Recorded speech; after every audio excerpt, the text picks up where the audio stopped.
Alright, shotgun update time. I added this pretty cool shell holder to the back of the stock on my Stevens 350.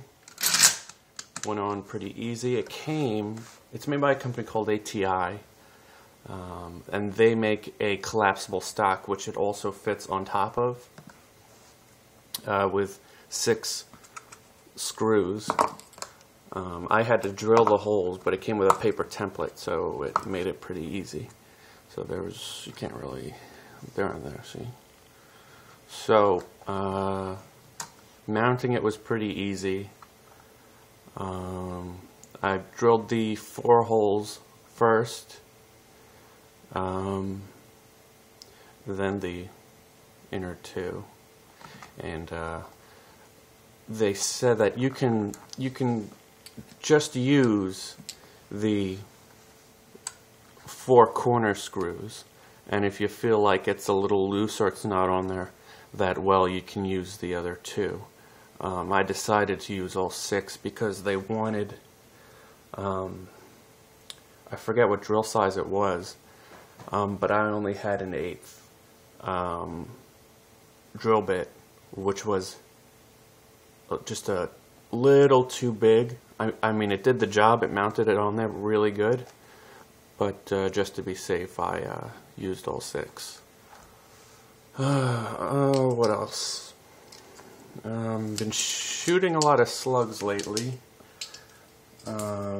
because I got a limb saver for it, a Winchester limb saver. Well, actually, this was the packaging. It's Winchester, but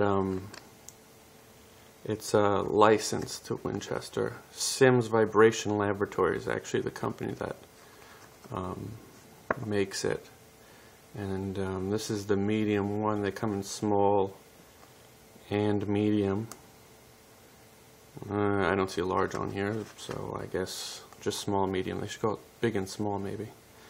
Well, anyways, it fits very well, and it just adds an inch to the length of pull, and it's pretty easy to slip on there. Yeah, I'm glad I didn't have to cut it because I mounted this first, and then when I got this and put it on, it fits perfectly. I didn't have to cut it or anything, so I was glad about that. But the limb saver makes a world of difference when you're shooting high recoil loads like the slugs, the 1-ounce slugs, or any kind of high brass loads. Let's see. I had a slug around here. Yeah.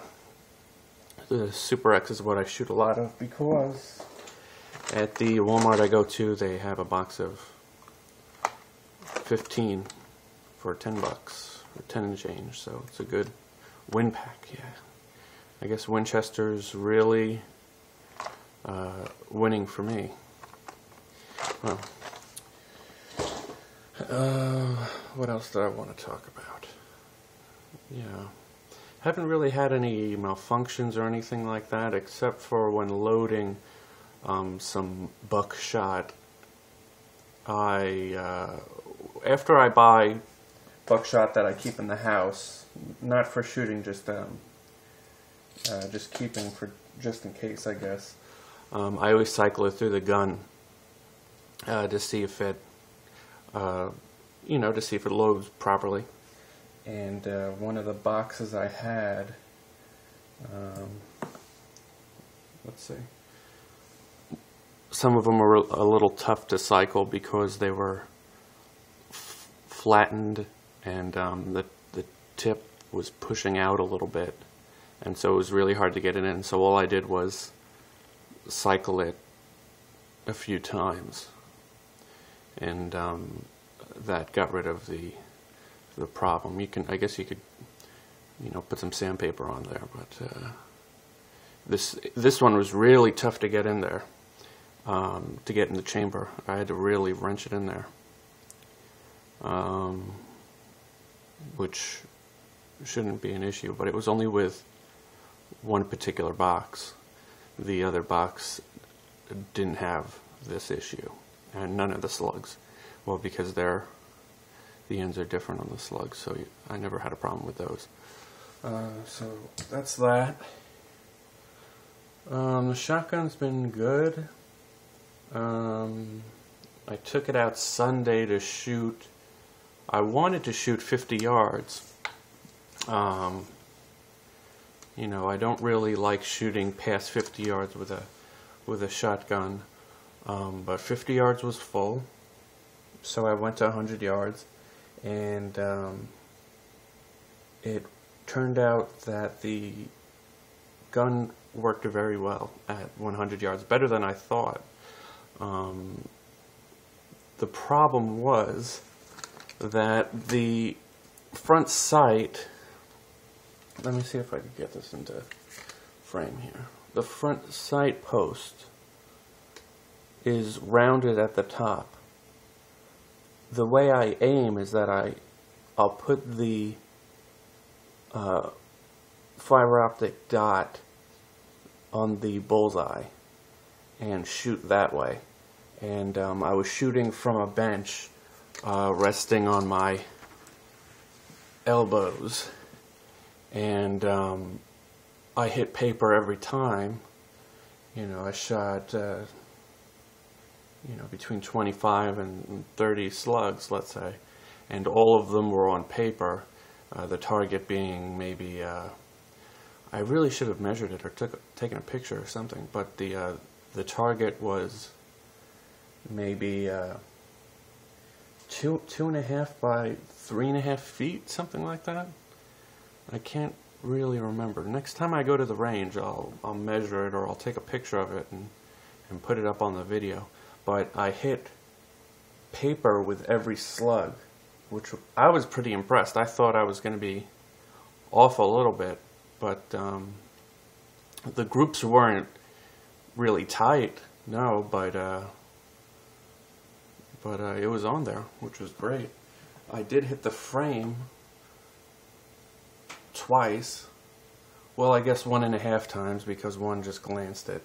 But I did hit the steel frame. The way it's set up, it's kind of like a goalpost, a football goalpost, where you put the target in over it, and the target stand is thick steel, and it already had been shot maybe several billion times, because they've been there for a long time. But I punched a hole in it.